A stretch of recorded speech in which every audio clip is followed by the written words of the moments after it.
وفاء عتيد، عقلوا على هذا الاسم، مهاجره غير نظاميه. ملي وصلت لسبته داروا مع واحد الاستجواب وبدات كتقول شي حوايج اللي غيسمعهم غيتعاطف معها وغتشدو التبوريشه ويقول الله مسكينه هاد البنيه عايشه البؤس الظلم التكرفيس، لكن الواقع شيء اخر. السلام عليكم خوتي ومرحبا بالجميع. تصوروا معايا وحده عايشه عيشت انا ما عايشاش، انا ما جلتش ديك الجوله اللي جالت هي، والكثير منا ما جالش ديك الجوله. قالها واحد صحفي اسباني خلال واحد الجريده، قال لهم 95% من الاسبان ما شافوش اللي شافت هذه البنت، وكتبوا لها بنت الفشوش. ها هما الاسبان ردوا عليك. اما ملي غتشوفي ردة الافعال ديال المغاربه حاجه اخرى. اذا نسمعوا الفيديو ديالها بعدا اولا ومن بعد ردوا عليها. Are very Muslims believe in Islam. They wear hijab, niqab, like this, and I'm not believing in that. And despite her current situation, Atid says she does not want to go back. Yes, I prefer to be migrants on the street here instead of to stay in Morocco with Muslim mentality, because we should respect every human how he has to live. You are not gonna to tell me what I have to believe. اذا بنت الفشوش حنا غنوروك، غادي نبينوا للعالم فين مشيتي واشنو كنتي كديري. انت دابا قلتي انت ضد الاسلام، سوقك هذاك.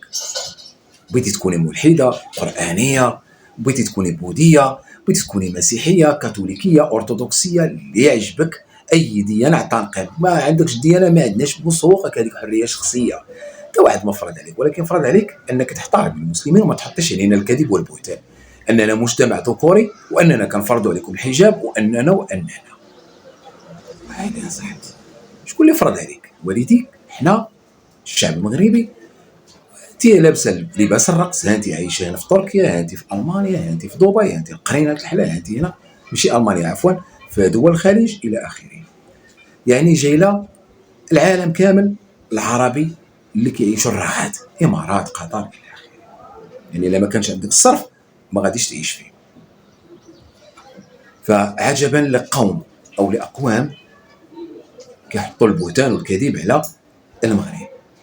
اي واحد كيخرج من المغرب كيبدا يعطيه هنا في كتبان الفرق بين الاصيل والغير الاصيل. شوفوا واحد الفيديو كان كيدور ديال اليمنيين، واحد اليمني استضافوا بيطيحوا في واحد الفخ، لكن كان ذكي.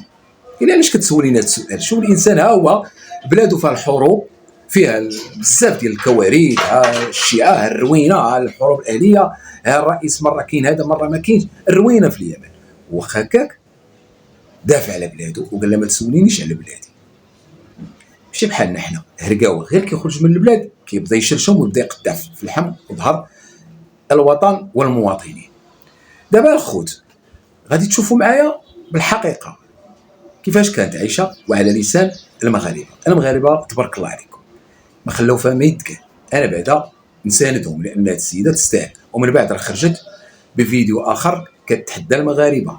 شوفوا معايا بعد الفيديوهات ديال ردود الافعال وان شاء الله الرحمن الرحيم يكون خير. مسكينه تحرمت من التعليم في المغرب لانها انثى وهربت لاسبانيا دابا باش كطالب باللجوء، لان المغرب مجتمع ذكوري ولا ينصف المراه ما عندها الحق تنفس، ما عندها الحق تهضر، ما عندها الحق تسافر. وهذه هي وفاء، هي نيت نفس وفاء، هي مناضله. غير هنايا راه كتناضل في جهه اخرى، هي مرات تناضل ادروات ومرات تناضل اغوش. نبداو بلا دروات ونسمعوا التصريح ديالها اللي قالته لواحد القناه اجنبيه. وشكروني لان درت الدبلجه بالنسبه للناس اللي ما كيفهموش اللغات الاخرى. النساء دائما في الاسفل والرجال في الأعلى، يقتلون حلمك لأنهم يمنعونك من المدرسة، يحاولون منعي من السفر أو شيء ما، يقولون لي وعليك البقاء في المنزل. أنا أفضل الابتعاد عنهم. نعم، لا أريد العودة. ويا إخوان هذه وفاء وهي كتناضل في تركيا. النضال ديالها ديال تركيا نضال مختلف، كيف ما كتشوفوا هي محرومه من السفر. هذه الصفحه ديالها، وشوفوا الدول اللي ما سافرتش ليهم، هادو دول كتحلم مسكينه انها تسافر ليهم. وهنا هذه يمكن الاي اي نسمعوها اش كتقول هنايا في قطر. Hello, my name is Wafa. I'm coming from Morocco to support my country here in Qatar, and I found it's a lovely country. شوفوها مسكينة، تحرمت من التعليم، تحرمت من التعليم، تحرمت من السفر، تحرمت من العيش، تحرمت من 1.5. هي كانت باغا تنطلق دير كارير في 1.5 وتحرمت منها. تمشي ديرها في اسبانيا، تمشي داكشي غيجيهم اكزوتي. ماشي غير حنا اللي عقنا بها، حتى الصحف الاسبانيه لا بانديرا تعنون المغربيه الانيقه التي لفت العالم ودخلت اسبانيا بطريقه غير شرعيه تطالب باللجوء بحجه ان والديها منعوها من الدراسه والسفر. رجع من البارح اليوم صدمة كبيرة في المجتمع الإسباني بسبب من؟ بسبب وفاء الطفلة المغربية أو الآنسة أو تسميوها كما بغيتو، اللي دخلات لسبتها وقالت لهم باللي كانت مسكينة ما عندهاش أبسط الحقوق هي ديال التعليم، وما خلاوهاش تقرا، وما كانتش كتقدر تسافر، وما كانتش كتعيش في واحد المجتمع ذكوري، وباللي كاين الأفضلية، وباللي هربات من بزاف الأمور اللي ما كاينينش في المغرب، بغات تجي إسبانيا دير اللجوء. بمشيئة قادر تكتشف ان هاد السيده هادي زارت اكثر من 7 دول، مشات لقطر في كاس العالم، اغلى فاكونس في العالم، الامارات، دبي، ماليزيا، اندونيسيا، تركيا، واللائحه طويله. ناضوا الاسبان اليوم مصدومين مره اخرى من بعد ما تصدموا من المولات البراكات. دابا نط لهم وفاء، قالوا لهم هذه وفاء اللي بكات نص اسبانيا. واش هاد المغاربه تيضحكوا علينا؟ واش هاد المغاربه كيتفلاو علينا؟ خويا راه ما كنضحكوا عليكم، ما كنتفلاو عليكم، هذا هو الواقع اللي ما باغينش تقبلوه. المغرب اليوم ليس هو مغرب الامس، والمغاربه والمغربيات عايشين مزيان. المشكل هو باقي عندهم ديك العقده ديال برا والخارج واوروبا وتيحلموا به، وهذا الشيء متركز عندنا بزاف في شمال المغرب. لهذا بزاف الناس في المنطقه ديال الشماليه وشرق شمال المغرب كيفكروا بزاف الهجره الى اسبانيا. وكيف شفتي هاد البنت هادي دارت شي حوايج اللي انا عايش في اوروبا ما نقدرش نديرهم، واللي انت عايش في اوروبا ما تقدرش ديرهم، واللي الكاوري اللي عايش في اوروبا وكما قالوا هما في الفيديوهات ما يقدروش يديروهم. يعني ما تبقاوش تثقوا اي حاجه، وما تبقاوش تشوفوا اي فيديو وتصدقوه. هاد السيده هادي حاليا راه باقا في سبتها، يعني غالبا تقدر ترجع للمغرب. الا كنتي ما قريتيش واش الغلط ديالنا ولا الغلط ديال والديك اللي ما عرفوش يربوك وخلاوك ضايعه في الزناقي. وهذيك الانجليزيه اللي كتهضري بها طاح عليك الوحي من السماء، لقيتي راسك انت كدوي الانجليزيه هكاك سبحان الله. ايوا انا كنعرف اللي ما قاريش واللي امي كاع ما كيتسار العالم والدول وتيتعلم اللغات وكيعرف يهضر في الصحافه العالميه وتيشوه بلادو.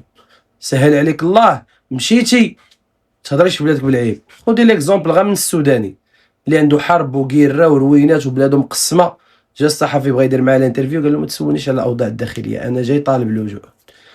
يا ريت تكون فينا النفس ديال شي وحدين بحال هاد الناس هادو اللي في السودان وفي اليمن. المغرب عايش معيشكم الامن والامان ومازال كتضربوا فيه. جبتي السبان راسك، جبتي السبان لوالديك، جبتي السبان للمغاربه كاملين بهذاك الفيديو وبداك الكذوب ديالك. حسبي الله ونعم الوكيل فيك. خليتي النصارى كيسبونا وكيستهزئوا بنا، ولكن عرفوا الحقيقه ديالكم. كلنا شفنا هذه المخلوقه، وهذه المخلوقه ظهروا لنا منها انواع. مخلوقه مسكينه اللي ما قارياش ما قراتش ما خلاوهاش وليدها تقرا، ولكن كتهضر بالونجلي اوتوديداكت كيطيح على الوحي. كلنا شفنا هذه المخلوقه اللي كتعيش الاضطهاد في المغرب من دبي، وهي في دبي مضطهده في المغرب. كلنا شفنا هذه المخلوقه مسكينه اللي ما كتحطهاش تبرد، ولكن مسكينه ما كيخليوهاش تسافر. ما عرفتش كيفاش ما كيخليوهاش تسافر، ولكن انا بغيت هاد المخلوقه تشوف دابا هاد السيد هاد اليماني وتفهم شي حوايج. هذا دخلوا جاو عنده سولوه الصحافه، بغاو يستغلوه كما استغلوك، بغاو يديروا معاه داكشي اللي داروا معاك. قالوا ليه دابا انت طالب اللجوء، اشرح لنا عافاك الاوضاع عندك في اليمن وفي العراق. كاش كتسوليني على بلادي؟ انا جاي طالب اللجوء، باش نقول لك واش طاري عندنا حنا لداخل، داكشي ما كيخصكش. وهنا كاين الفرق ما بين هاد النوع ديال المخلوقات وهاد النوع ديال الناس. هذا انسان عارف انه الصحافه ما عندها فاش تفيدو، غيتبردع، فإلا كان غيقول شي حاجه غيقولها السلطات اللي غيطلب لهم اللجوء، ماشي بحالك. ولكن انت بحالك عادي، يعني انت موالفه هكا في لي ريزو سوسيو، خاصك ضروري تخرجي لي ريزو سوسيو، كتبيعي اي شي حاجه في لي ريزو سوسيو، قصه الحيمه اي حاجه تبيعيها، المهم الغايه تبرر الوسيله. اي والله ينعل من رباك من عندي انا، هذاك اللي رباك وخلاك دعتي في دبي وفي الامارات وخلاك بحال هكا، خاصه قتله دلاسه.